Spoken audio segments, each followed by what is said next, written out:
Sylvie Reviriego, la presse l'appelait la dépeceuse de Tours. Il faut dire que son crime est abominable. La victime est sa meilleure amie, son amie d'enfance. Elle l'a tuée et découpée en morceaux. Et elle a gardé la tête dans un seau. La tête qu'elle a finalement fracassée à coups de marteau et qu'elle a fini par cuire au four, position pyrolyse, à 350 degrés. Pourquoi? On ne le saura jamais. Car Sylvie, mensonge ou simulation, prétend qu'elle est devenue amnésique, qu'elle a tout oublié. Elle prenait un cocktail de médicaments pour maigrir. Ces médicaments l'ont-ils rendue folle? Sylvie a-t-elle été victime de ce qu'on appelle une psychose médicamenteuse? Ou mérite-t-elle de passer une bonne partie de sa vie en prison? Mardi 13 décembre 88, 11h. Sur le parking de l'hôpital Trousseau à Tours, les agents d'entretien font leur ronde quotidienne. Ils tombent sur 2 sacs poubelles. Des sacs bleus. Étrange. Ceux de l'hôpital sont généralement de couleur grise. Intrigués, les agents ouvrent les sacs et dans les sacs, il y a des morceaux de corps humain. C'est à cet endroit exact qu'ont été découverts les 2 sacs poubelles contenant des membres du corps de la victime. Un employé les ayant ouverts, le directeur de l'hôpital a informé directement le service. L'inspecteur principal François Barbier, obligé par ses fonctions actuelles de témoigner à visage caché, se rend aussitôt sur place.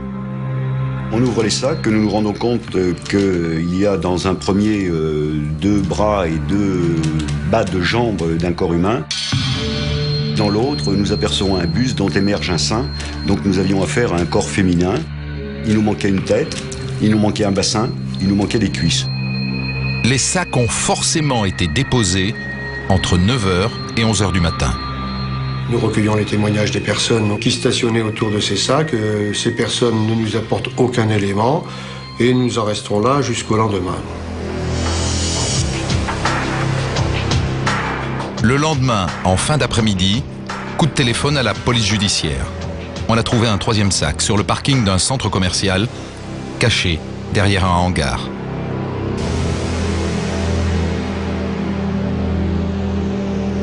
Nous avions affaire à un gros sac, 3 sacs exactement les uns dans les autres, déchirés vraisemblablement par un chien, et apparaissait une partie du bassin, et on s'est très rapidement aperçu qu'il s'agissait de la partie manquante du corps que nous avions retrouvé la veille. Le corps n'est pas entier puisqu'il nous manque la tête. Un corps de femme sans tête. Voilà de quoi enflammer les imaginations. La nouvelle se répand vite. Le crime fait la une de la presse locale.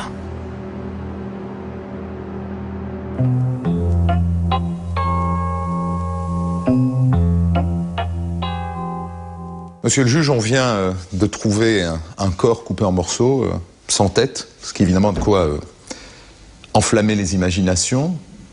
Au début de votre instruction, est-ce que vous avez des pistes? La façon dont le corps a été découvert, enfin quand je parle du corps, des morceaux de corps ont été découverts, la piste criminelle tout de suite a été évoquée. À un moment, on se dit c'est peut-être une blague d'étudiant en médecine. Oui, c'est ce qui a pu être...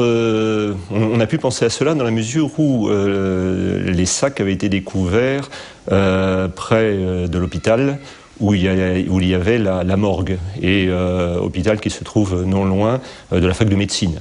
Bon, mais très très vite, je dirais, cette piste a été écartée et on a bien vu que on avait affaire à une affaire criminelle. Est-ce qu'il y a eu d'autres cas similaires de corps retrouvés coupés en morceaux dans la région? Non.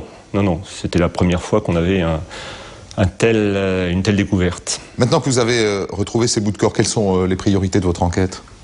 Tout d'abord, déterminer qui est cette personne, et à partir de là, voir qui a pu commettre ce crime. Il n'y a pas d'éléments, a priori, dans les sacs qui puissent nous donner l'identité de la victime? Non, aucun, puisque le corps est découvert nu. Il n'y a pas d'effet, pas de vêtements? Non, pas d'éléments d'identification autre que le corps lui-même. Les médecins légistes vont donc devoir reconstituer le corps.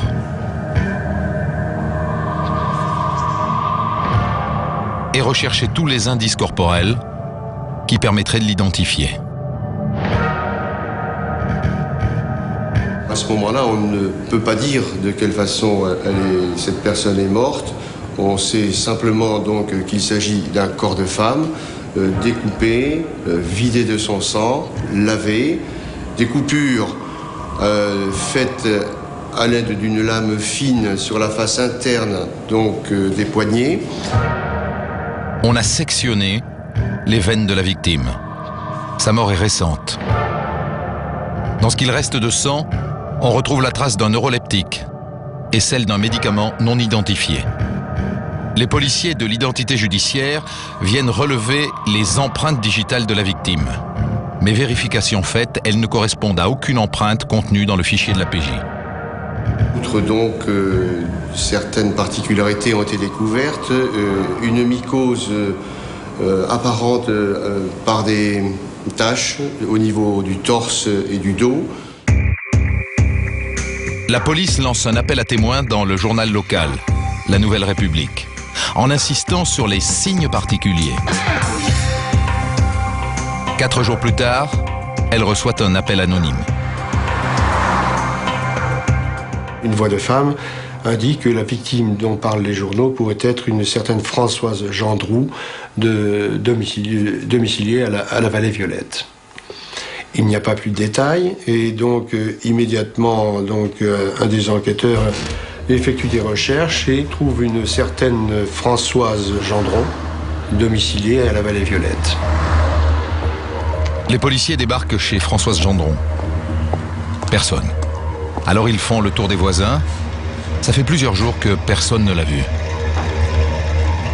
L'enquête de voisinage ayant établi que cette personne n'était plus là depuis plusieurs jours, que son chat était néanmoins à l'intérieur de l'appartement mais non nourri, nous avons donc décidé d'opérer cette perquisition au fin tout simplement de vérifier si la personne occupante les lieux correspondait à la victime.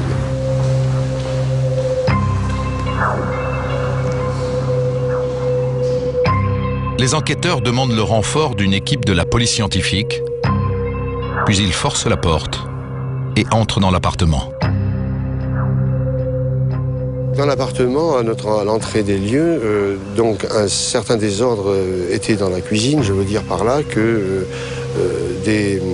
certaines choses paraissaient avoir été bousculées, la vaisselle était tombée. Très très vite, donc des empreintes ont été relevées, plusieurs empreintes ont été relevées, les premières sur un appareil téléphonique, et cette empreinte correspondait à l'index gauche de la victime. Donc nous savions dès ce moment-là que l'appartement était bien celui de la victime.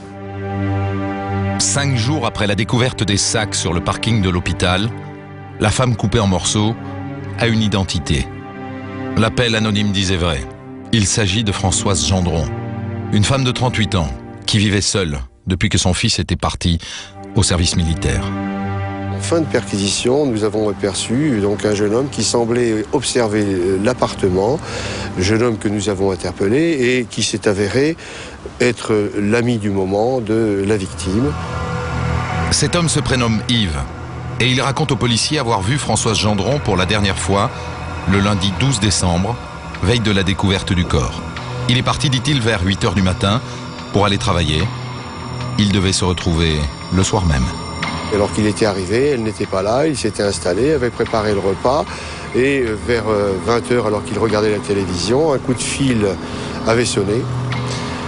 Une voix de femme lui avait dit tout simplement Françoise est partie à Fromentine pour 8 jours, ne l'attendez pas. Fromentine, en Vendée. Françoise y avait des amis et elle allait parfois leur rendre visite, mais en général, elle le prévenait. Pas cette fois. Alors Yves, de colère, renverse un plateau dans la cuisine, puis il rentre chez lui. Voilà donc l'explication du désordre. Parmi les connaissances de Françoise, les policiers rencontrent un certain Christian, un garçon qui devait faire chez elle des travaux de tapisserie. Le lundi matin, vers 10 h, le jour du meurtre, il est passé déposer du papier peint chez Françoise. Une femme qu'il ne connaissait pas lui a ouvert la porte et lui a dit que Françoise était dans son bain. Alors Christian a patienté. Et Françoise, enfin sortie du bain, lui a raconté qu'elle venait de passer à 2 doigts de la mort, qu'elle a failli s'électrocuter. Son ami a fait tomber le sèche-cheveux dans le bain. Elle a pris une sacrée châtaigne. Elle paraît soulagée. Les policiers trouvent le témoignage de Christian crédible et retrouvent le sèche-cheveux, le fil dénudé.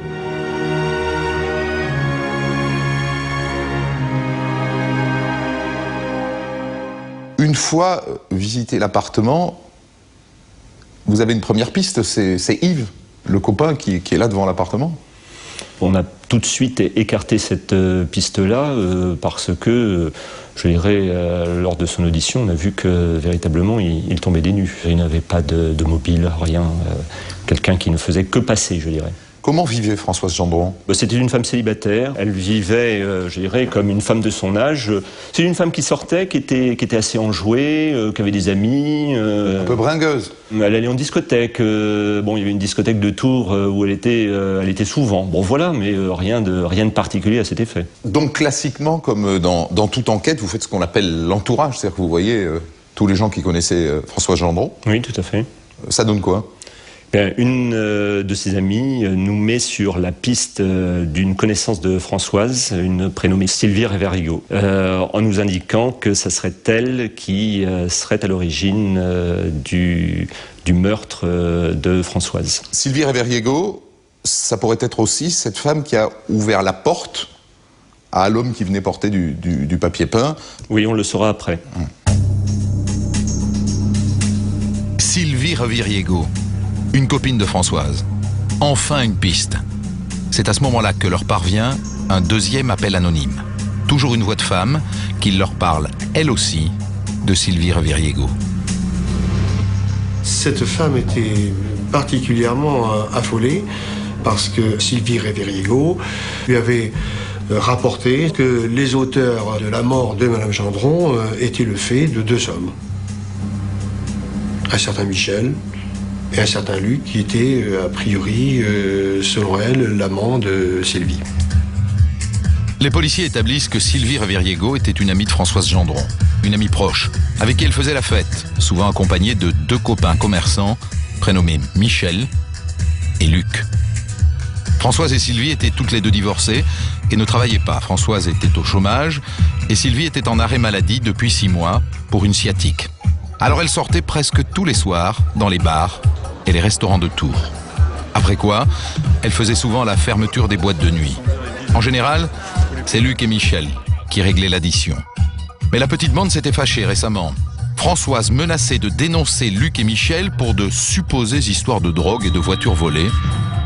C'est ce que Sylvie aurait raconté à la voix anonyme. Elle parle toujours de ce que Françoise s'est mise dans un sale pétrin, qu'il faudrait qu'elle déguerpisse, qu'elle s'en aille, ils vont la zigouiller. La voix a raconté aux policiers que Sylvie Reverigo était complètement obsédée par l'assassinat prochain de Françoise Gendron. Elle ne cessait de dire que Michel et Luc allaient lui faire la peau. Elle avait même décrit le mode opératoire. Pour éliminer Françoise Gendron, il faut commencer par la shooter et ensuite, donc la rendre inconsciente, et ensuite la saigner. Et qu'il suffit aussi peut-être de jeter un sèche-cheveux dans le bain de la victime. Mais il suffit, pour ne pas qu'on connaisse la victime, eh bien de lui couper la tête et les dents.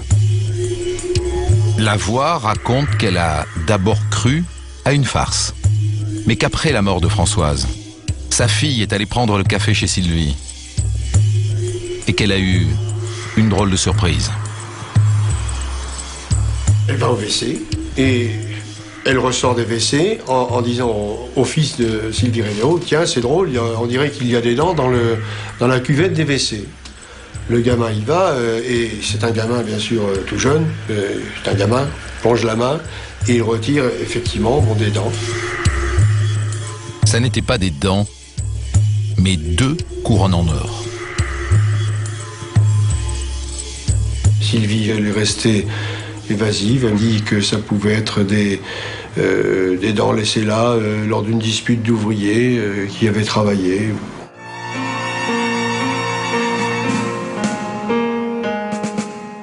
Maintenant, grâce à cette balance, cette collègue de Sylvie Reveriego, les policiers ont 3 suspects. Sylvie, Luc et Michel. Et concernant Luc et Michel, un mobile, la victime, François Gendron, menacé de les dénoncer pour trafic de drogue et vol de voiture. Il faut donc les interpeller, tout de suite, les placer en garde à vue et les cuisiner. 8 jours après l'assassinat de Françoise Gendron, Michel et Luc sont cueillis devant leur solderie alors qu'ils déchargent de la marchandise. Michel et Luc ne sont pas des voyous à proprement parler, mais sont des garçons qui ont des commerces de solderie, donc peut-être ont-ils des choses à se reprocher. En tout cas, les premières réactions font que cela ne se passe pas très bien, en ce sens que Luc commence par déclarer qu'il ne connaît aucune Sylvie, alors qu'il en est l'amant. Pendant que Michel et Luc sont sur le grill, l'équipe de l'inspecteur François Barbier se rend chez Sylvie Reveriego. Il est 9h30 du matin. Nous frappons à la porte, celle-ci nous est ouverte par une femme blonde qui paraît à la fois surprise, mais en même temps nous regarde avec un air relativement hautain. Et quand nous lui disons que nous allons procéder à une perquisition dans son appartement, elle ne s'y oppose pas. Et là, j'ai face à moi une femme avec un regard très froid. La perquisition commence par la salle de bain, en présence de Sylvie Reveriego. Dans cette salle de bain, qu'est-ce que l'on trouve? Derrière la porte, dans une blouse blanche, un porte-monnaie dans lequel on trouve 2 couronnes dentaires en or. Tout de suite, on interroge Sylvie Reveriego. Elle nous dit que c'est des choses qu'elle a trouvées, elle ne sait pas pourquoi, mais c'est elle qui les a mises là. Poursuivant nos opérations, je trouve, en ouvrant la trappe de sécurité qui permet d'accéder sous la baignoire, je trouve un pot de joaillerie pour entretenir les bijoux, dans lequel, à l'ouverture, on s'aperçoit qu'il est plein de bijoux, dont ceux qui étaient ceux de Françoise Gendron, d'après les descriptions que nous avons des bijoux qu'elle portait, et notamment celui d'une petite chaîne avec un corps humain articulé en pendentif. Là également, elle nous dit dans un premier temps qu'elle ne comprend pas pourquoi ça se trouve là. Et tout. Partant de là, je commençais vraiment à avoir une certitude qu'on était très proche du but. Et dans ce cas-là, bien, on regarde encore d'un peu plus près et je m'aperçois qu'il y a des taches un petit peu brunâtres sur les tuyaux d'évacuation du lavabo qui est proche de la baignoire, que en soulevant les dalles plastiques au pied de la baignoire, eh bien, on fait apparaître également des petites taches brunâtres, très peu. On voit qu'un liquide brun a coulé là. Donc, bien, on saisit toutes ces pièces-là. Sylvie Reveriego est conduite dans les locaux de la PJ de Tours et placée en garde à vue. Elle est interrogée par le commissaire Claude Pervéry et l'inspecteur François Barbier. Et elle avoue. Oui, le crime a eu lieu chez elle. Mais dit-elle, ça n'est pas moi qui l'ai commis. Mon rôle a été simplement d'attirer Françoise chez moi, de la shooter et de leur laisser, j'avais laissé mes clés dans ma boîte aux lettres pour qu'ils pénètrent chez moi et fassent ce qu'il y avait à faire, c'est tout. Elle nous désigne ce fameux Luc et Michel comme les coupables. Michel est justement interrogé dans la pièce d'à côté. Les policiers ne lui ont pas encore dit pourquoi ils l'avaient arrêté. Il tourne autour du pot. Est-ce que cette semaine, t'étais sur Tours? Oui, j'étais sur Tours. Est-ce que tu as lu La Nouvelle République? Je dis oui, j'ai lu La Nouvelle République. T'as rien vu de spécial? J'ai dit non, pas spécial. Ah, je dis si, j'ai vu un truc en première page dans la NR, une femme qui a été trouvée sur le parking de l'hôpital Trousseau à Tours, dans des sacs différents, en morceaux. J'ai dit tiens, c'est encore un chirurgien qui s'est trompé et qui a découpé puis qui a mis à la poubelle, en plaisantant. Michel ne va pas rire longtemps.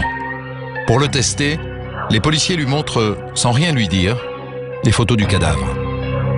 C'est un choc. Michel apprend que la victime est Françoise Gendron et que l'accusé, c'est lui. Et en plus, ils m'ont fait voir les Ils m'ont mis les photos sous le nez en me disant voilà ton travail. Vous dites simplement une chose, vous dites mais vous êtes malade, ça va pas, c'est impossible, c'est une catastrophe, une boucherie. Michel et Luc, quand on les entend, ils entendent de tout baba, ils n'ont jamais eu de problème avec Françoise. Françoise est une bonne copine de boîte, ils sortent, ils boivent, ils font des bonnes soirées, tout se passe bien. Il y a rien qui peut laisser penser que il y a une maille à partir avec l'un et l'autre. Ce sont leurs témoignages, ils peuvent mentir. Mais nous avons quand même opéré des vérifications en boîte. Nous savons quel est le comportement de François en boîte. Il n'a jamais eu de problème de bagarre ou de discussion, ou de rien. Tout cela ne collait pas. Très vite, les policiers écartent la piste, Michel et Luc. Ils ont un alibi et ils n'ont pas la carrure ni le profil.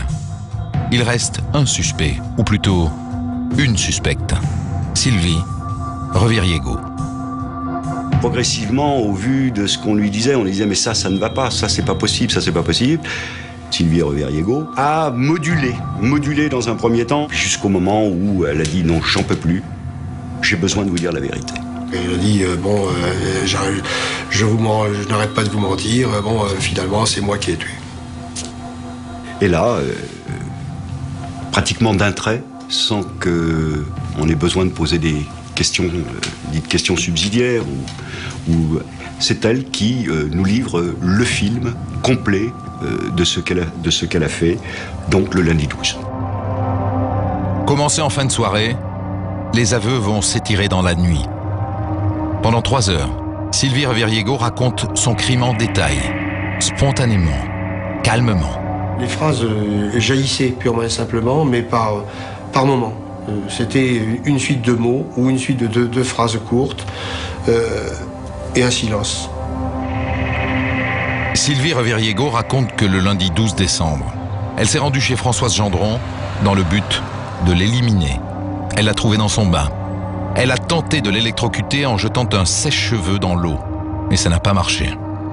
Un copain de Françoise est venu apporter du papier peint. Alors elle a décidé de quitter les lieux et de ramener Françoise chez elle pour finir le travail.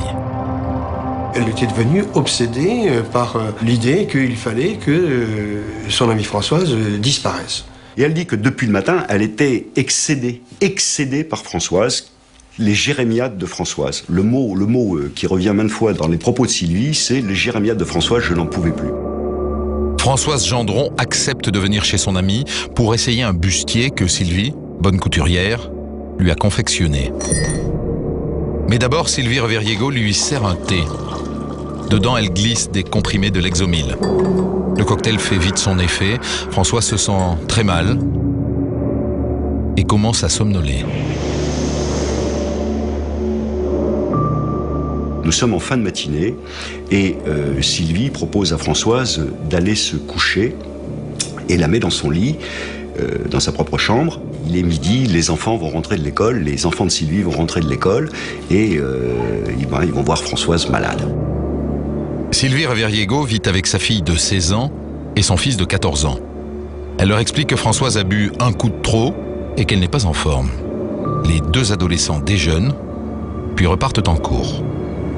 Après le départ du fils, là, Sylvie entraîne Françoise vers la salle de bain, lui fait reprendre à nouveau un breuvage, toujours le même, et elle, sous prétexte de lui faire du bien, lui dit qu'il va prendre un bain, et donc l'amène jusqu'à la baignoire. Là, Françoise est shootée, elle est complètement shootée. Et quand elle est dans le bain, elle lui appuie sur la tête et elle lui met la tête sous l'eau. Sylvie pense qu'elle l'a noyée parce que Françoise ne se débat pas. Et elle s'assoit sur le rebord de la baignoire. Et là, Sylvie dit « Je m'empare du scalpel et je lui sectionne les 2 veines. » Le scalpel attendait sur le rebord de la baignoire. Sylvie l'a volé à l'hôpital où elle travaille comme aide-soignante. Ensuite, donc, le sang, elle fait couler l'eau pour que le sang parte. Donc, lorsque le sang est vidé, donc elle retire, avec sans doute beaucoup de difficulté, le corps. Elle essaye de le découper. Mais un scalpel, ça n'est pas l'outil idéal pour ce genre de besogne. Sylvie Reviriego décide de reporter le dépeçage à plus tard. Elle range la lame, elle tire le corps sur le balcon de sa propre chambre. Elle enveloppe le cadavre d'une couverture. Le balcon en bois est à peine ajouré. Personne ne le remarque.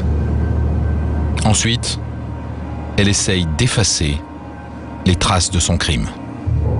Et ensuite, donc, elle nous dit qu'elle lave ses affaires. Elle lave ses affaires, les chaussures qu'elle a qui sont pleines de sang. Elle met tout ça à la machine à laver. Et donc, les enfants arrivent.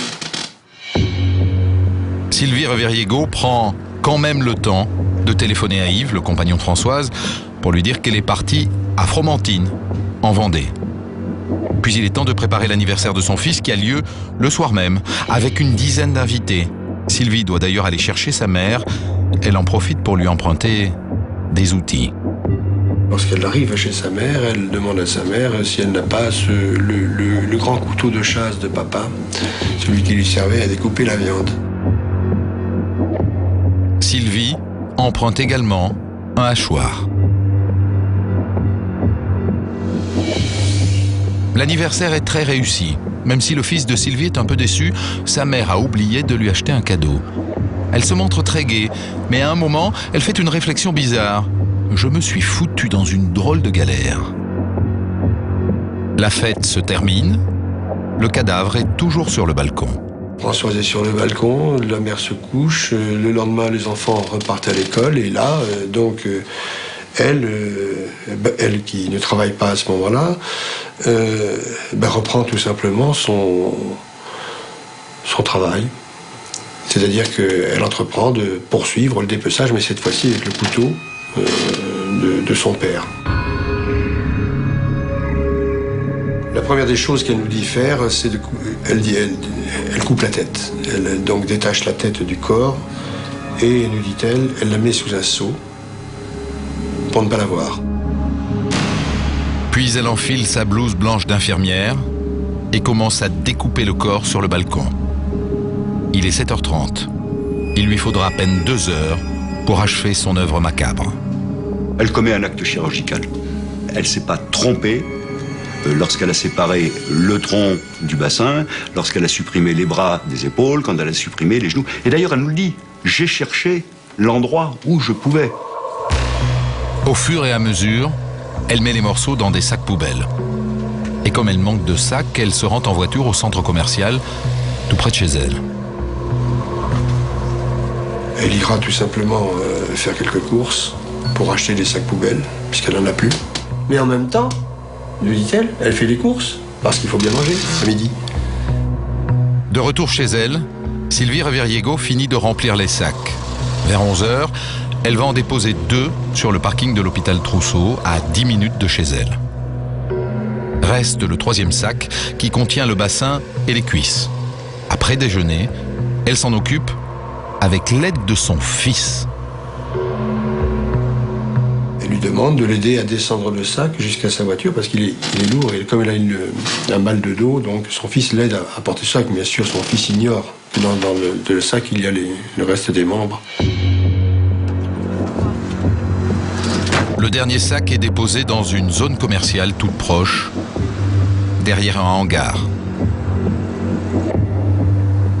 Mais il reste un détail à régler.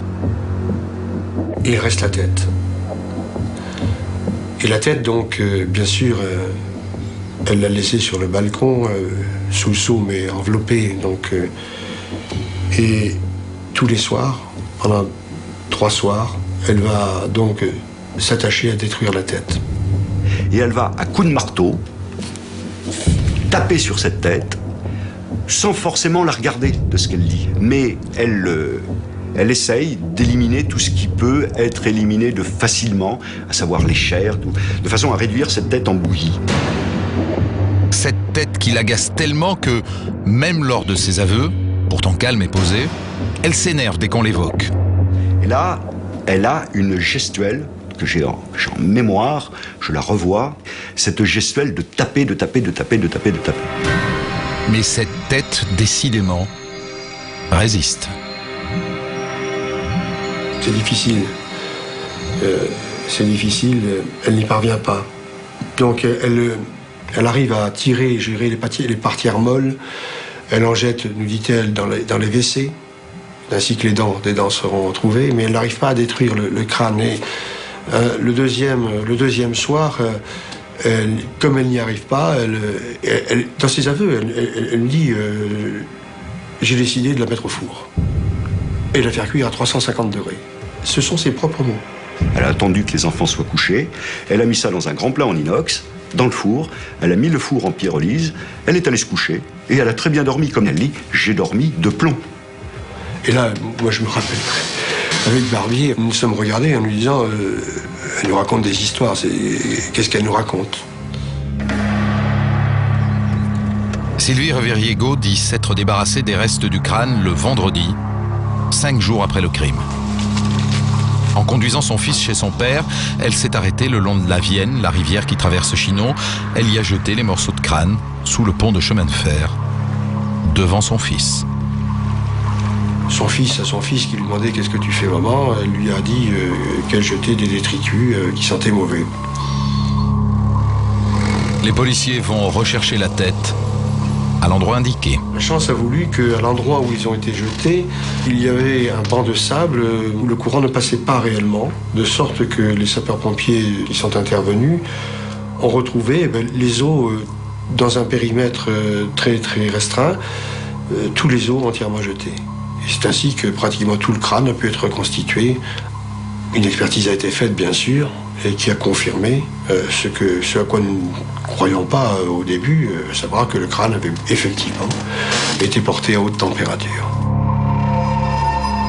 À l'aube du mardi 21 décembre, 8 jours après le crime, Sylvie Reviriego est inculpée de meurtre avec préméditation. Elle répète que Françoise Gendron l'exaspérait. Elle a dit qu'elle ne comprenait pas comment elle avait fait ça. C'était bien elle qui l'avait fait, mais qu'elle ne comprenait pas pourquoi elle l'avait fait. Pas comment, mais pourquoi elle l'avait fait. Enfin, pourquoi c'était pas normal. Et elle nous a dit c'est pas normal d'avoir fait cela. Sylvie Reviriego renouvelle ses aveux sans difficulté devant le juge d'instruction.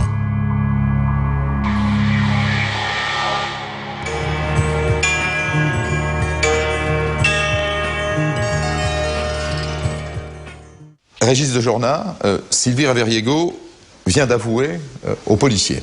Comment ça se passe avec vous? Elle m'indique qu'elle confirme les déclarations qu'elle avait faites au service de police et elle va détailler du début jusqu'à la fin tous les aveux qu'elle avait faits. Quand elle vous raconte tout ça, elle le fait de manière... Elle est émue ou elle est froide? Très froide, sans véritable émotion, sauf à un moment qui va être... le moment où elle va me raconter comment elle détruit la tête. Elle va montrer une passion, mais une passion presque, je dirais pas haineuse, mais très, très forte, alors que sur le déroulement des faits, y compris sur le dépeçage du corps, je dirais, elle le racontera de façon très froide. Comment est-ce que vous comprenez le dépeçage de ce corps? Ce dépeçage est particulier. On n'est pas dans le cadre d'un dépeçage défensif. C'est-à-dire qu'on ne dépèce pas pour rendre plus facile le transport du corps. Voilà, c'est ça. Là, on est beaucoup plus dans un dépeçage offensif, c'est-à-dire vouloir mutiler, vouloir défigurer, vouloir nier non seulement la personne, mais le cadavre. J'imagine que vous lui posez la question du pourquoi, c'est-à-dire du mobile. Enfin, pourquoi avoir tué cette femme et lui avoir infligé de telles barbaries? Sylvie nous dit, Françoise, elle était toujours accrémandée, je dirais, il lui fallait toujours de l'argent, elle était toujours à m'embêter et autres. Je ne pouvais plus la supporter et l'idée m'est venue à ce moment-là de la supprimer. Est-ce qu'elle vous paraît équilibrée? Enfin, c'est étonnant de poser la question comme ça. Ou est-ce qu'elle vous paraît folle? En tout cas, elle me paraît, elle paraît comme quelqu'un, je dirais, qui sait très bien ce qu'elle dit. Déterminé, avec, je dirais, un raisonnement, je dirais, qui ne pose pas de questionnement. Sylvie Reviriego est écrouée à la maison d'arrêt d'Orléans dès le lendemain de ses aveux. Le même jour, elle reçoit la visite de 2 psychiatres, André Martin et Jean-Michel Masson. Ils doivent déterminer si elle est accessible à une sanction pénale ou si elle relève de l'article 64 du Code pénal qui, à l'époque, considère comme irresponsables ceux qui sont en état de démence au moment des faits.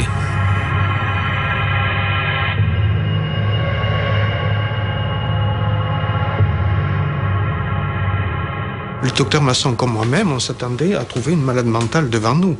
Et nous avons eu la surprise de nous trouver face à une personne totalement lucide, cohérente dans son discours, pouvant détailler tous les faits comme ils se sont passés, détailler en même temps les relations familiales, sociales, et s'apprêtant à reprendre normalement son travail quelques jours après les faits.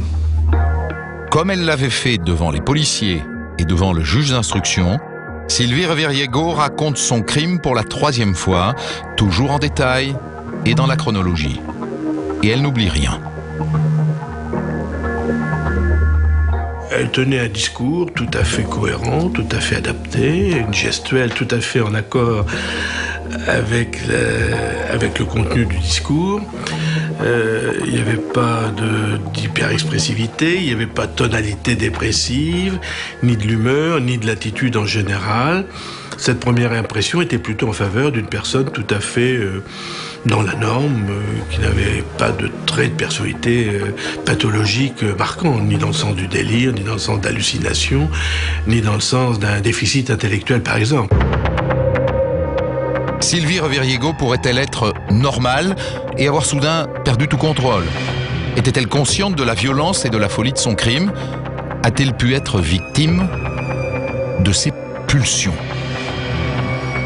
On n'est pas du tout dans ce registre-là, dans un registre d'un déroulement extrêmement organisé, extrêmement méthodique des faits. Pendant l'acte, elle a eu un comportement d'une lucidité extraordinaire, en découpant le cadavre, en donnant le change, en échappant aux soupçons, en ne se privant pas d'essayer de faire porter les soupçons sur d'autres lorsque la police a commencé à s'intéresser à elle, avec quand même un aplomb remarquable, puisqu'il y a même eu des phrases qui sont citées dans le dossier, lors d'une spaghetti party au restaurant entre amis, alors qu'elle n'était pas encore interpellée, bien entendu, et que les gens parlaient de ça, les amis parlaient de ce fait-là dans les médias, ils disaient, mais non, c'est celui-là qui a fait ça, et ça doit être un pro. Elle parlait d'elle-même. Les psychiatres étudient les circonstances du crime. Le dépeçage leur apparaît surtout utilitaire, car il est plus facile de se débarrasser d'un corps en morceaux que d'un cadavre entier. En revanche, l'acharnement post-mortem sur la tête est exceptionnel. Ça contient une énorme violence, un énorme ressentiment. C'est quelque chose qui est animé quand même par une force intérieure de destruction, une volonté de supprimer, d'effacer totalement une image vécue comme intolérable.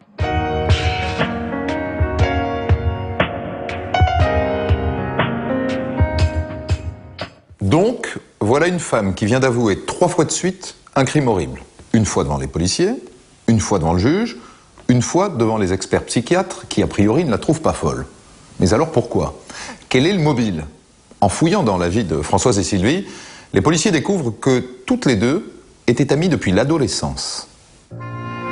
Mais qu'avait donc Françoise Gendron pour susciter une telle haine de la part de Sylvie Reviriego? Les deux femmes étaient nées toutes les deux en Touraine, à 1 an près. Sylvie en 51 à Orbigny. Elle était l'aînée d'une famille unie et plutôt heureuse, de 4 enfants. Le père, boulanger, la mère, au foyer. Une enfance marquée par un drame. Elle a eu cette poliomyélite à l'âge de 18 mois. Il en est resté des séquelles au niveau de la jambe. À l'école, tous les enfants se moquaient d'elle. Patte de bois, c'était son surnom dans la cour de récréation. Car la petite Sylvie Reviriego était affublée de chaussures orthopédiques, à tige montante. Le surnom est resté gravé dans sa tête.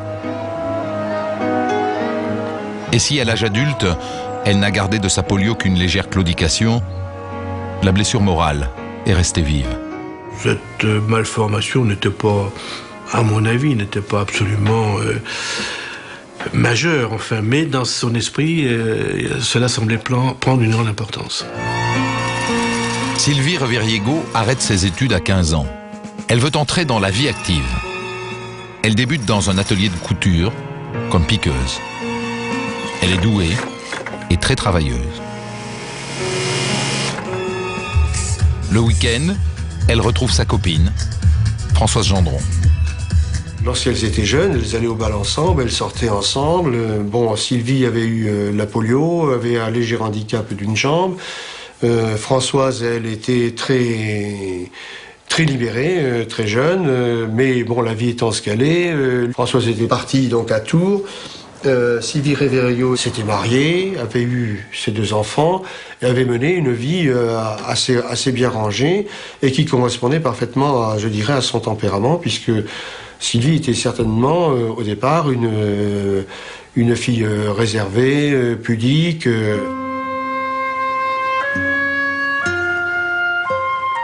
Sylvie Reviriego mène une vie ordinaire à Chinon. Mais au début des années 80, l'usine de couture où elle avait très bien réussi dépose son bilan. Alors elle accepte un travail de nuit comme agent de service à l'hôpital de Saint-Benoît-la-Forêt. Ça l'intéresse, alors elle prend en charge les cas les plus lourds. Et elle se lance dans une formation d'aide-soignante. Elle est très bien notée par ses professeurs et obtient son diplôme en 87. Et ça tombe bien, parce qu'à partir de 88, elle ne pourra compter que sur elle-même. La vie de Sylvie a été quand même bousculée lorsque, bon, elle a appris ou découvert que son mari l'avait trompée. Et a priori, elle n'a pas supporté. Et donc, elle a décidé de quitter son mari et est partie s'installer avec ses 2 enfants. Donc à Tours. Et c'est à Tours où elle retrouve Françoise. Françoise qui, dans l'intervalle, a mené une vie, elle, différente. Bon, une vie faite de liberté, de petits boulots. Elle a eu un fils. Bon, elle n'est pas mariée et elle a l'habitude de sortir en boîte, d'aller en boîte, de profiter de la vie, de manger la vie à belles dents, de se faire inviter au restaurant, de se faire inviter éventuellement pour une nuit. Françoise Gendron entraîne sa copine de toujours dans sa vie de fêtarde. On les voit partout où on s'amuse. Sylvie Reviriego quitte sa vie bien rangée pour le désordre du monde de la nuit. C'était quelqu'un qui sortait 7 jours sur 7 tous les soirs. Bon, comme à l'époque, sur Tours, il y avait 7 ou 8 établissements. Et donc, tous les soirs, c'était les sorties nocturnes dans ce genre d'établissement. 1 heure dans un, 2 heures dans l'autre, jusqu'à la fermeture, en fin de compte. En boîte, elle trouve des hommes qui sont là, qui sortent. Françoise trouve bien sûr, présente Sylvie à des hommes qu'elle connaît, puisqu'elle connaît quand même pas mal ce monde de la nuit. Mais Françoise est une fille quand même qui pense à elle d'abord et qui, je dirais, se réserve la plus belle part pour elle et laisse toujours à Sylvie l'autre part. Une rivalité s'installe entre les 2 femmes. Elle est d'autant plus exacerbée qu'elle se voit le jour et la nuit. Elle noue une relation fusionnelle et exclusive où les hommes sont à la fois un enjeu et un sujet de discorde. L'homme s'intéressait à l'une des 2, l'autre systématiquement cassait la baraque, quoi. Mais flagrant, ça. Devant les 2 psychiatres, Sylvie Reviriego raconte qu'au fil des mois, elle était passée sous la coupe de Françoise Gendron, au point qu'elle la détestait au moins autant qu'elle l'aimait. Elle l'a considérée comme plus heureuse qu'elle, avec une certaine... ayant mieux réussi qu'elle, et ayant des capacités de décision supérieures aux siennes, et pouvant s'imposer à elle. Elle ne pouvait plus lui dire non. Sylvie trouve Françoise vulgaire, chiante, collante. Elle n'aime pas son genre de vie, mais elle ne peut plus se passer d'elle. Et quand elle lui rend service, elle a le sentiment de se faire avoir. Mais elle ne sait pas dire non. Et par exemple, elle lui prête de l'argent. Elle ne sait pas, dit-elle, réclamer sa part quand Françoise revend des vêtements qu'elle a confectionnés et oublie de partager les gains. Elle ajoute que le sans-gêne et la légèreté de Françoise l'exaspèrent jusqu'à lui donner des envies de meurtre. Elle en avait ras-le-bol de la victime. Ras-le-bol, bien sûr, c'était son terme. Elle en avait ras-le-bol d'être victime de ses agissements, mais c'est surtout le ras-le-bol vis-à-vis des exigences de la victime, en particulier au sujet de l'argent. Je pense qu'elle représentait ce qu'elle-même n'était pas et qu'elle aurait voulu être. Effet miroir, exaspération, le mobile reste flou et bien mince. Les deux psychiatres font passer un encéphalogramme et un scanner à Sylvie Reviriego pour vérifier l'état de son cerveau. Tout est normal. Ils épluchent son dossier médical. On y trouve une tentative de suicide en 83 suite à une mésentente conjugale. L'accusée a avalé des médicaments avec de l'alcool. Elle a dû suivre une psychothérapie. Le psychologue a noté que Sylvie Reviriego ne s'est jamais sentie heureuse et qu'elle est jalouse du bonheur des autres. Mais de là à tuer et à découper un corps...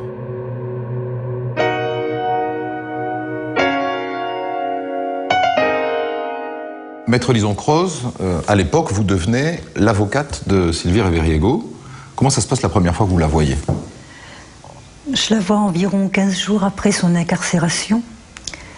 Et je trouve quelqu'un qui est complètement à côté de la plaque, qui ne sait pas pourquoi il est là, qui me dit « je veux retourner à la maison ». Alors que je lui montre les articles de journaux. J'avais pas encore les procès-verbaux de son audition, hein. C'était tout au début. Et elle me dit « mais c'est pas moi qui peut faire une chose pareille ». Ouais, parce que la presse la traite de monstre. Tout à fait. Et elle ne comprend pas pourquoi. Non. On peut aussi envisager que ce soit vous, son avocate, qui lui ait suggéré de simuler. Au fond, c'est une manière de s'en sortir. C'est parfois un moyen de défense, la simulation. Mais je peux vous dire que Sylvie était complètement étrangère à ce qui se déroulait dans les colonnes de la Nouvelle République, puisque c'est le journal local qui avait fait largement état de ces déclarations devant les services de police. Et vous, à ce moment-là, on est au tout début de la procédure, comment est-ce que vous vous expliquez ce geste qu'elle a avoué et qu'elle semble avoir oublié? J'explique rien du tout. Elle avait une vie, je veux dire, normale, quoi. Je pensais, bon, quelqu'un qui est normal avant, qui passe dans l'absurde et dans le crime froid, il y a forcément une explication quelque part. Donc j'attendais. Il y a des expertises qui sont en cours. J'attends les résultats des expertises. Car dans le dossier médical de Sylvie Reviriego, les docteurs Martin et Masson sont tombés sur de drôles d'ordonnances. On y trouve prescrit un curieux mélange de médicaments. Les boîtes entamées sont retrouvées dans la cuisine de Sylvie. Elle les prenait depuis 6 mois dans le but de maigrir. Elle avait d'ailleurs perdu 12 kilos. Aurait-elle pu aussi perdre la tête sous l'effet de ce cocktail explosif? Le juge demande l'avis d'un toxicologue et d'un endocrinologue. Dominique, que dit le rapport de l'endocrinologue et du toxicologue qui ont été sollicités par les experts psychiatres? Ce rapport, Christophe, je l'ai ici, vous me permettrez de m'y référer parce qu'il est techniquement quand même assez compliqué. L'ensemble des médicaments qui ont été prescrits à Sylvie Reviriego par son médecin présente un véritable danger sur le plan cardiaque. Alors, je vous lis ce que dit le pharmacologue. On trouve dans ces ordonnances la redoutable association de diurétiques, d'extraits thyroïdiens, d'amphétaminiques anorexigènes et de benzodiazépines. Pourquoi l'expert écrit-il redoutable association? Parce que sur le plan cardiaque, ça peut présenter un véritable danger. Et il s'en explique, le médecin. Il explique que les personnes auxquelles on donne ce type de médicaments sont des personnes qui veulent maigrir. Il écrit « Des célébrités en sont mortes et meurent encore de nos jours de ces effets cardiaques toxiques. » Non mais là, vous me parlez d'effets cardiovasculaires. Nous, ce qui nous intéresse, ce sont les effets sur le psychisme de Reveriego. Alors, pour ça, les experts vont les prendre un à un. Et écoutez ce qu'ils disent à propos des extraits thyroïdiens. L'expert dit qu'il peut entraîner des troubles psychiques, c'est-à-dire des délires, des pertes de contact avec la réalité, mais uniquement chez des personnes qui étaient déjà en état de démence auparavant, au moment où elles ont pris ces médicaments. Ce qui n'est pas le cas de Sylvie Reveriego. Les amphétamines, ça peut provoquer des troubles du sommeil et un peu de nervosité. Quant aux benzodiazépines, ce sont des anxiolytiques, des tranquillisants.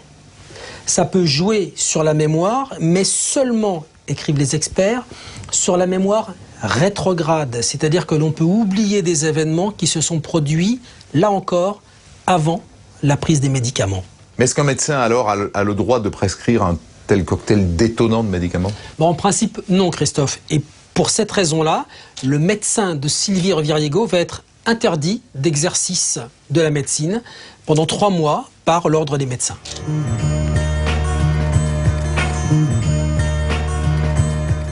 Les psychiatres ont vu Sylvie Reveriego une première fois pour en quelque sorte se faire une impression. Ils vont la voir une deuxième fois, 15 jours plus tard. Et là, changement de ton.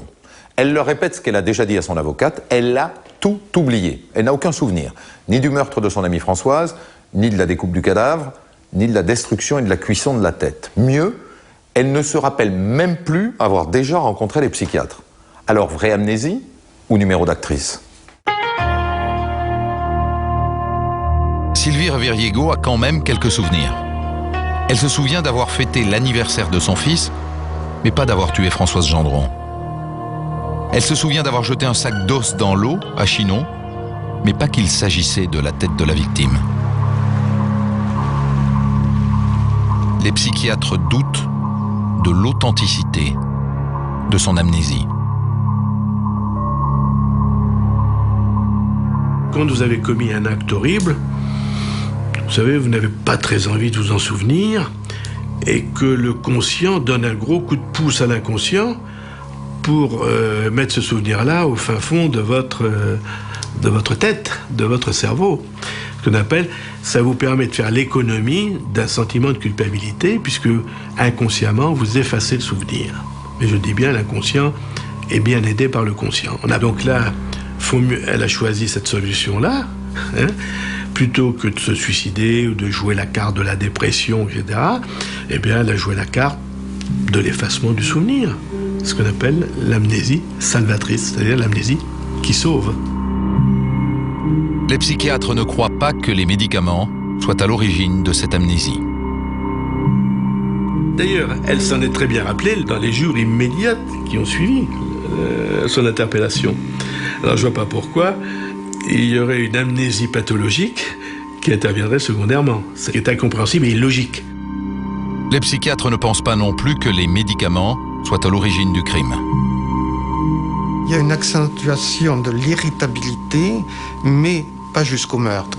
Pendant toute la durée de son traitement, qui a duré 6 mois, de juillet à décembre, où il y a eu l'acte criminel, elle n'a jamais présenté de psychose, et tout le dossier du juge témoigne d'une bonne adaptation sociale, donc, et même familiale. Pour les psychiatres, la thèse de la psychose ne tient pas. Mais l'avocate de Sylvie Reveriego recueille un autre son de cloche. Avant ce drame, comment vivait Sylvie Reveriego? Sa maman, Claude, qui est une femme vraiment remarquable, m'a dit « Ma fille a changé ces derniers temps. Elle avait pris des médicaments pour maigrir. Elle est passée, ça vous dit c'était rien, mais du 42 au 36. » En taille de pantalon? Pour une femme. Ou de jupe? C'est parlant. Et je la reconnaissais pas. Et elle était devenue, pas méchante, mais agressive, même envers moi, même envers les enfants. Alors que c'était une mère tout à fait gentille, d'ordinaire. Claude Reveriego me dit « Je ne reconnaissais pas ma fille ». Oui, donc ce témoignage de sa mère, ça vous met plutôt sur la piste de quelqu'un qui était déséquilibré par son traitement médical, quoi. Il y avait un problème.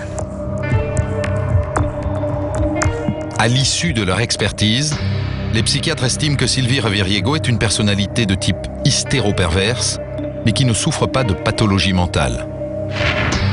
Elle est donc responsable de ses actes et accessible à un procès. Le juge d'instruction, lorsque nous lui avons dit qu'elle n'était pas folle, je dis bien folle est un terme, n'est pas un terme médical, a été très étonné, comme nous-mêmes d'ailleurs, et il nous a demandé de la revoir d'ailleurs, ce que nous avons fait bien volontiers 6 fois. En tout, Sylvie Reviriego est examinée par 2 collèges d'experts, soit 4 psychiatres. Et les conclusions du 2e collège sont identiques à celles des docteurs Masson et Martin.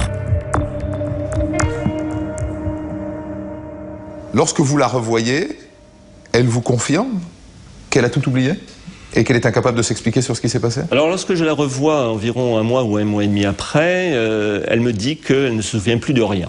Et à ce moment-là, la réponse est toujours la même, je n'ai pas pu faire ça.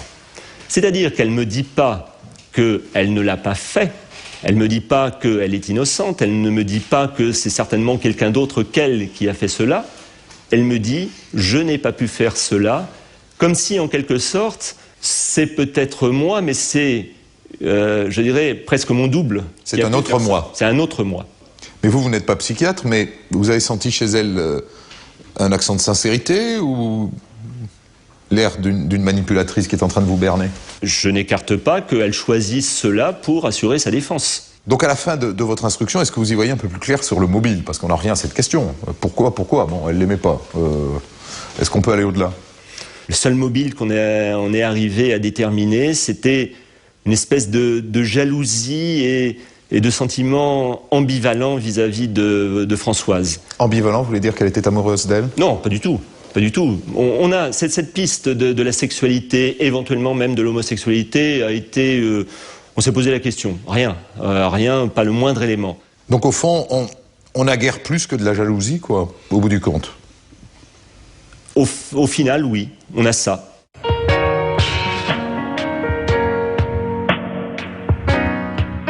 Maître Lisencroze, le procès d'assises se profile à l'horizon.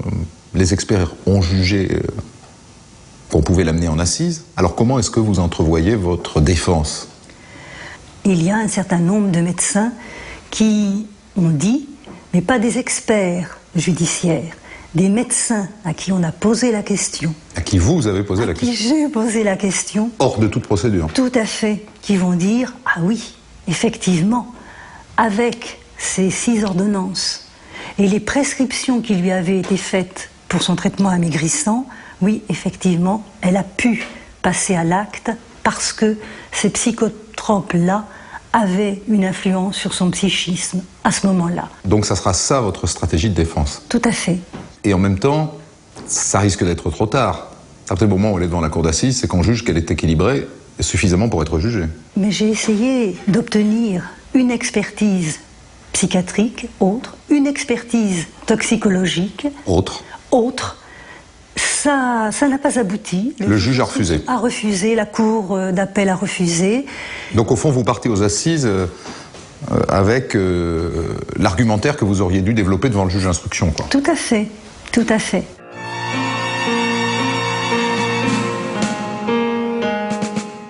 Il est temps de juger Sylvie Reviriego, puisque les experts disent qu'elle n'est pas folle. Le procès a lieu devant les assises de Tours. Il s'ouvre le 24 juin 1991, 2 ans et demi après l'assassinat de Françoise Gendron. Dans la salle, la famille de Sylvie et le fils de Françoise. Il n'avait qu'elle. Le procès doit durer 4 jours. L'événement fait sensation et déplace les foules. Car à travers son crime, l'accusée est devenue célèbre. On la surnomme la dépeceuse de Tours.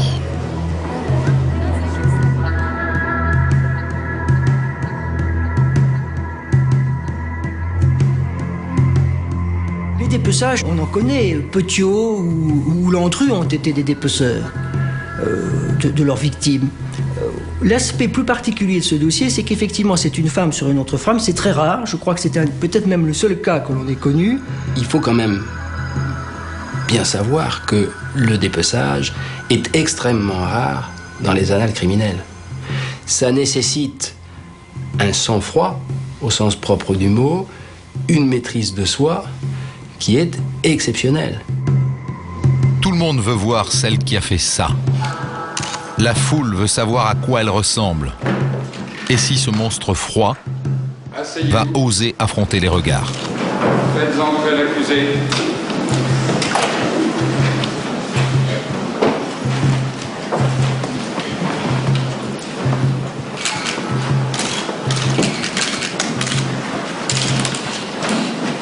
L'audience est ouverte.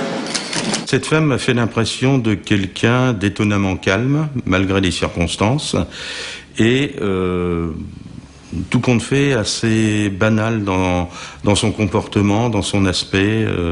Je vais vous dire, elle n'apparaissait pas franchement antipathique. Mais sur le banc de la partie civile, Cyril Gendron, le fils de la victime, porte un autre regard sur Sylvie Reveriego. C'est un garçon qui est une boule de haine à l'égard de l'auteur de ce drame. Il n'a jamais eu de père. Il n'a pas connu ses grands-parents, qui sont tous morts avant. Il n'a ni frère, ni sœur. Il n'a personne dans la vie que sa mère. Cyril Gendron n'arrivera jamais à croiser le regard de Sylvie Reveriego, car durant tout le procès, elle baisse les yeux. Moi, je n'ai jamais vu son regard. Je suis allé au moment des interruptions de séance, je me suis promené, je suis allé face à elle et je n'ai jamais vu son regard. Sylvie Reveriego est une énigme.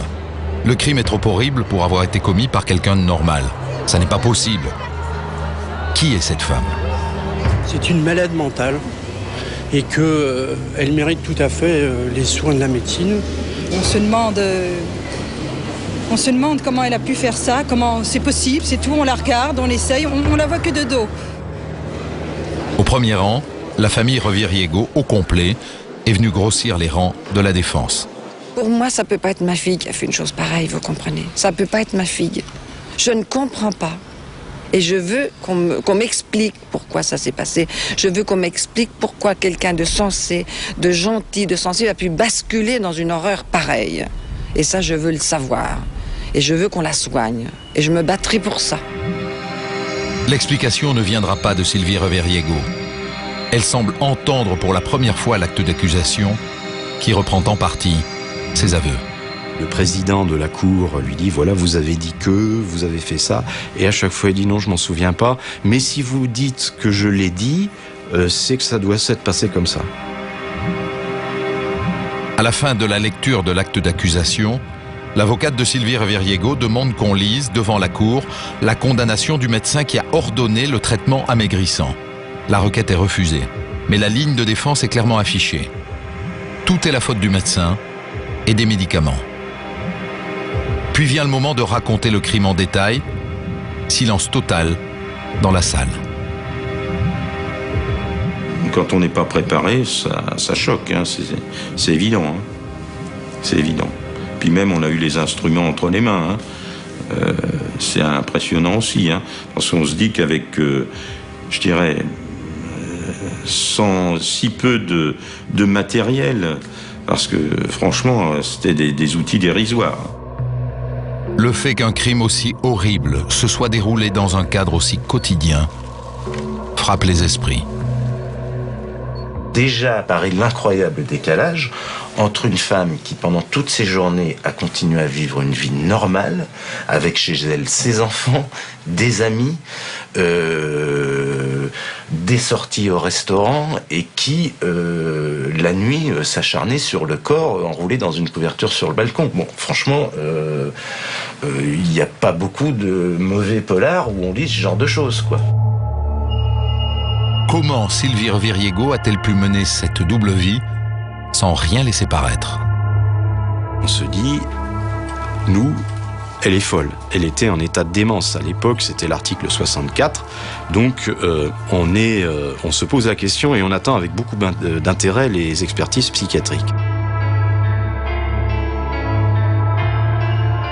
Mais ce sont les toxicologues qui témoignent en premier. Ils viennent dire à la barre ce qu'ils ont écrit dans leur rapport. Oui, dans des cas extrêmes, un cocktail de médicaments peut créer des troubles psychiques. Mais rien n'indique que l'accusé fasse partie de ces cas extrêmes.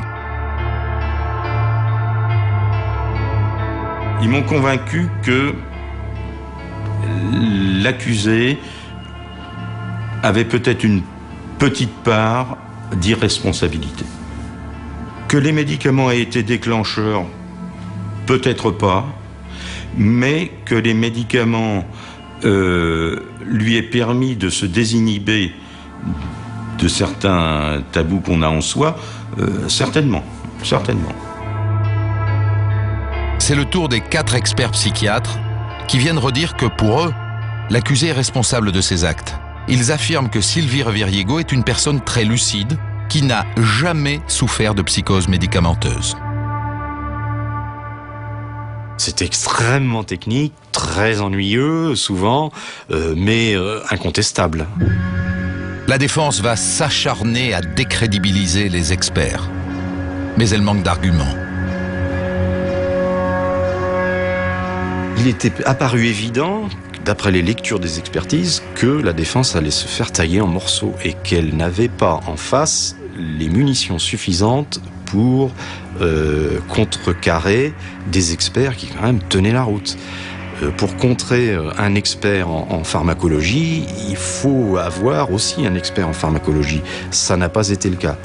Pour contrer les expertises psychiatriques, il faut aussi avoir des experts psychiatriques qui tiennent la route. Ça, il n'y en avait pas. Il y a un témoin absolument clé, absolument important, qui est le médecin généraliste, qui a été condamné par le Conseil de l'Ordre pour prescrire des traitements amaigrissants, des cocktails de médicaments absolument terribles, qui a été interdit d'exercice par le Conseil de la médecine par le Conseil de l'Ordre pendant 3 mois. Il n'est pas convoqué à l'audience. C'est absolument incroyable.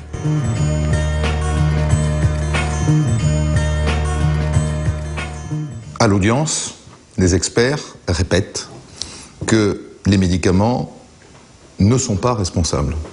Et tous les observateurs disent qu'ils sont très convaincants. Vrai ou faux? Ils sont convaincants parce qu'ils sont péremptoires et ils ont la qualité d'experts. Or, à cette époque, encore plus que maintenant, on ne remettait guère en cause les techniciens, les avis expertaux. C'est quelque chose, les experts n'étaient pas critiqués. Vous avez essayé de faire venir vos experts à vous? Oui. À la barre? Oui. Ils sont venus? Non. Pourquoi? J'ai essayé de faire entendre Sylvie, qui était incarcérée, par le professeur Ollier de l'hôpital Sainte-Anne, qui disait, lui, qu'avec ce qu'elle avait pris, ça pouvait engendrer effectivement un état psychotique sévère. Donc, le professeur Ollier n'a pas pu voir Sylvie Reviriego parce qu'on lui a refusé un permis de communiquer avec elle. Le professeur Ollier m'a dit, à partir du moment où je ne peux pas voir Madame Reviriego à la maison d'arrêt, je ne peux pas venir à la barre. Je ne veux pas aller à la barre sans avoir vu la patiente auparavant. Tout de même, elle l'a prémédité, ce geste. Que le passage à l'acte ait été commis dans un état de déséquilibre psychique, c'est une chose. Mais il y a des éléments de préméditation. Bon, elle a shooté Françoise, comme elle l'avait d'ailleurs dit par avance à certains de ses amis. Elle a volé un scalpel à l'hôpital qu'elle a amené à la maison. Tout à fait. Et ça fait partie... C'est cette préméditation qui a été retenue par la cour d'assises.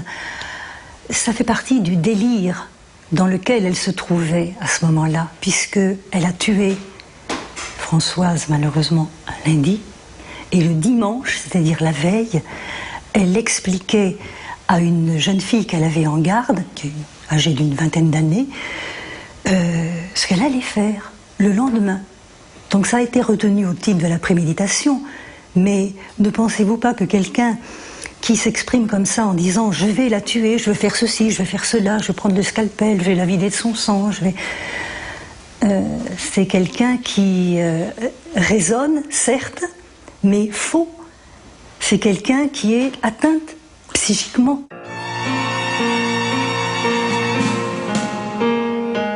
Georges-Alexandre Imbert, vous n'étiez pas au procès, mais vous êtes le président de l'association d'aide aux victimes des accidents et maladies liées aux médicaments.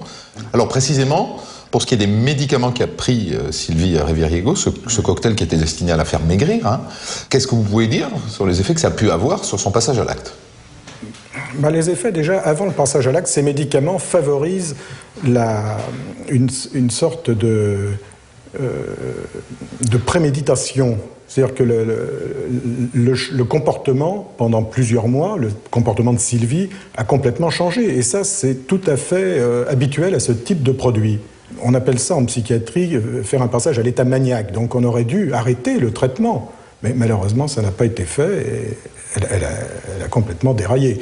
C'est-à-dire que, quelque part, les médicaments ont pu favoriser chez elle une forme de délire, l'amenant à préparer cet assassinat. Oui, alors en France, c'est très peu reconnu par les médecins psychiatres qui ont une formation en médecine légale qui ne va pas dans ce sens. Les magistrats et les experts, les médecins experts, ne prennent pas en compte la dangerosité de ces produits. Par contre, aux États-Unis, il y a eu des condamnations liées à certains produits. Un laboratoire a été condamné à verser plusieurs millions de dollars à une personne qui avait assassiné sa mère alors qu'elle était sous l'empire d'un tranquillisant. Vous iriez jusqu'à dire qu'il ne fallait pas la condamner, la considérer quasiment comme une malade mentale, parce qu'elle avait pris ces médicaments? C'est beaucoup plus grave que cela. Je pense qu'elle était, au moment des faits, elle n'était pas responsable du tout. C'est la prescription. Il faut remarquer quand même que dans le cas de Sylvie Reviriego, c'était une prescription interdite par le Code de la santé publique. Donc le médecin a disparu, on ne sait pas ce qu'il est devenu, et la pharmacie qui a délivré le traitement n'a pas été poursuivie. Alors ça, c'est quand même une anomalie, on aurait dû poursuivre, au moins pour faire un exemple. Il est pensable, j'ai envie de dire moralement, de disculper quelqu'un qui a commis un crime aussi atroce parce qu'elle prenait un tranquillisant. C'est absolument... Moi qui ai été souvent cité en cour d'assises, c'est très difficile parce que les familles veulent un coupable. Donc ils tiennent un coupable. Si on leur dit que l'État est responsable pour avoir laissé ces produits sur le marché ou que le médecin ou l'hôpital, ce n'est pas un coupable. Donc il faut un coupable. Mais les psychiatres ont convaincu la cour que Sylvie Reviriego n'est pas folle. Alors que s'est-il passé? Quand on lui demande pourquoi elle a tué Françoise Gendron, l'accusée répète « Je ne sais pas, je ne me souviens pas ». Devant l'insistance du président, elle murmure dans un sanglot « Ça n'est pas possible que j'ai pu faire ça, je n'avais rien contre elle ». On n'en saura pas plus. On voit cette femme...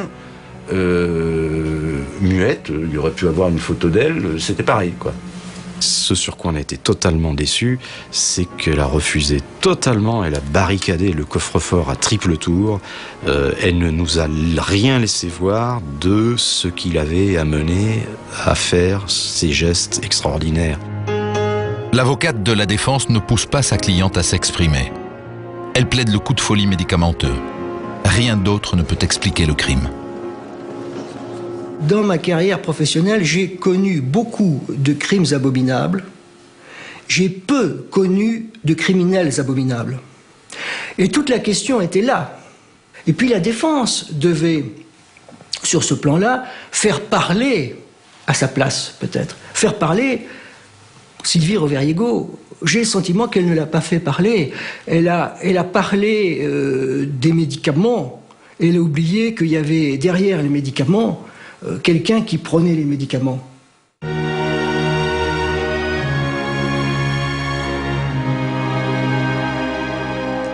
Alors concernant votre stratégie de défense, au fond, on pourrait vous reprocher de vous être enfermé dans cette idée que puisque les médicaments avaient atteint son psychisme, il fallait en tenir compte. Mais vous auriez pu plaider d'autres choses. Finalement, cette femme avait une enfance douloureuse, elle avait la polio, elle pouvait être jalouse de Françoise, elle pouvait s'être sentie trahie par son mari. Enfin, il y avait des tas de choses à plaider qui pouvaient atténuer sa responsabilité. Tout ça, vous y avez un peu renoncé, en fait, au profit de cet argument des médicaments. L'argument des médicaments a été prégnant, c'est exact, mais la personnalité de Sylvie a aussi été mise en avant, puisque j'avais fait venir des collègues de travail de Sylvie, des membres de sa famille, qui ont témoigné de sa gentillesse naturelle, de son implication dans les soins donnés aux malades. Elle était aide-soignante, n'oublions pas. Et tout le monde disait du bien d'elle. Donc ça a été mis en avant. Et dans les psychotropes, il y a cet aspect, ça rend très agressif, plus qu'agressif, puisque ça va jusqu'au meurtre. Et il y a des exemples, depuis, qui ont été donnés. Mais ça a aussi un effet désinhibiteur, ces psychotropes. C'est-à-dire que Sylvie, parce qu'il y a quand même l'explication qu'elle a donnée, Françoise, elle était chiante, pardonnez-moi. Voilà ce qu'elle a dit aux policiers. Elle était pot de colle. Bon. On a tous eu, un jour ou l'autre, envie de passer quelqu'un à la moulinette parce qu'il nous faisait suer, quoi. Mais de là à le faire, on a toujours petite étincelle qui nous dit non, on a des défenses. Et là, ces psychotropes, ces médicaments psychotropes, amphétamines, hormones et benzodiazépines ont fait tomber toutes ces défenses. Mais si on écarte la piste de la psychose médicamenteuse, quels sont les ressorts de ce crime ? J'ai eu le sentiment que la victime et l'auteur du crime étaient des personnes un peu paumées, qui n'avaient probablement pas un équilibre de vie de tout un chacun, et que c'est un engrenage qui s'est mis en route et qui a été jusqu'au bout de l'horreur, quoi. Le mobile, c'est quelqu'un qui a peut-être empiété sur sa vie trop, jusqu'au point qu'elle n'a pas trouvé d'autre solution que de l'éliminer. Moi, je pense que c'est de la jalousie par rapport au bien-être de maman. Malgré toutes les difficultés qu'on avait, on prenait tout bien, on était contents de vivre et tout ensemble, on s'aimait. Et puis, à mon avis, elle supportait pas ça parce que elle avait plus d'atouts pour réussir. En fin de compte, elle était mal dans elle et elle vivait la vie moins bien, en fin de compte, malgré qu'elle ait beaucoup plus de choses que nous, on avait. Pour moi, c'était une jalousie qu'elle avait. Envers la façon dont on vivait, avec rien, en fin de compte. Rien qu'avec de l'amour. Mais quelle sorte de jalousie peut conduire à un tel crime ? Les criminologues s'accordent pour dire que dans le dépeçage, il y a sans doute un aspect sexuel. Le professeur Froger a soulevé la seule fois dans le procès, et probablement la seule fois au cours de l'enquête, le problème de la relation amoureuse au niveau symbolique entre les deux femmes, et relation donc homosexuelle. Et le fils de la victime a raconté cette histoire qu'un jour il avait téléphoné à sa mère et il était tombé sur Sylvie Reviriego qui ne l'avait pas reconnue au téléphone. Et il avait dit, mais c'est incroyable, elle a eu une réaction de colère, elle a dû penser que j'étais un des copains de ma mère. Et donc elle lui avait fait une scène au téléphone assez importante. Sylvie Reviriego avait-elle une homosexualité latente qu'elle ne voulait pas assumer et qu'elle a réglée par le meurtre ? Quoi qu'il en soit, les débats se terminent. Le mobile du crime demeure une énigme. C'est l'heure du réquisitoire. Pour l'avocat général, il n'y a pas de circonstances atténuantes. J'ai estimé qu'il n'y avait pas d'excuse à cela. Il n'y avait pas d'excuse à un projet aussi affreux qui avait été mis en place de façon aussi étudiée. On avait volé des scalpels, on avait attiré chez soi Françoise Gendron, on avait prévu la baignoire. En revanche, on n'avait pas l'expression de Sylvie Reviriego elle-même. Qui était-elle? Pourquoi avait-elle agi? C'était à elle de nous donner ces explications qu'elle ne nous a pas données. J'ai estimé face à cela que mon devoir était d'aller au maximum de la peine encourue. Il demande la perpétuité. Maintenant, c'est à la défense d'essayer de convaincre les jurés. Elle joue une dernière fois son va-tout, son unique carte, l'article 64. Je souhaite une déclaration de non-culpabilité parce qu'elle était malade, qu'elle est toujours malade, et je veux qu'elle aille en hôpital psychiatrique. Il suffit de combien de jurés? 5. 5 jurés qui votent non à la première question. C'est-à-dire? Sylvie a-t-elle donné volontairement la mort à Françoise Gendron? Je pense qu'elle ne l'a pas donné volontairement. Elle l'a donné, mais pas volontairement. Mais les jurés ne sont pas de cet avis. Ils suivent les réquisitions de l'avocat général. Perpétuité pour Sylvie Reviriego. Je suis content que je vais pas avoir la possibilité de faire ce que j'aurais fait si la justice avait pas fait son travail comme elle l'a fait ce soir. Je suis content, très content. Pour la famille de Sylvie Reviriego, le verdict est un choc. Je croyais quand même pas qu'il y aurait un verdict aussi dur. Je pensais pas. Je pensais quand même que les plaidoiries de nos avocats qui expliquaient maintenant je sais ce qui s'est passé, je pensais quand même 10 ans. Je me disais peut-être que 10 ans, peut-être. Je savais très bien qu'elle sortirait pas libre. Maître Lison Croze est tombée dans les bras en pleurant.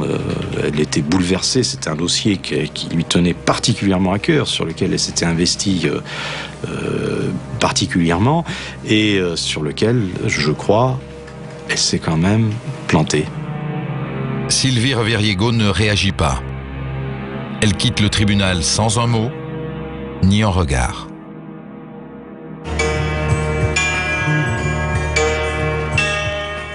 Imaginez que les jurés vous aient entendu et qu'ils l'aient acquittée. Peut-être serait-elle allée dans un premier temps en hôpital psychiatrique, mais une fois le traitement terminé, elle avait retrouvé son équilibre.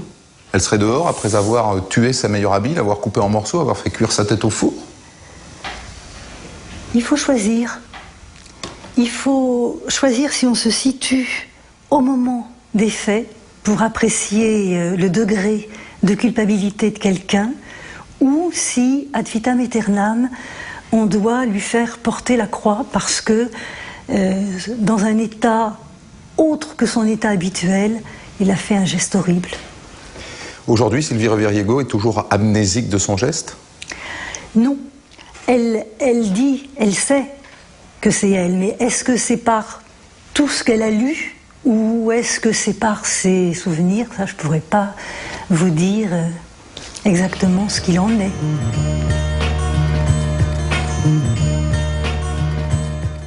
Sylvie Reviriego est toujours détenue. Condamnée à perpétuité, elle est en principe libérable sous le régime de la conditionnelle depuis la fin 2003, mais jusqu'ici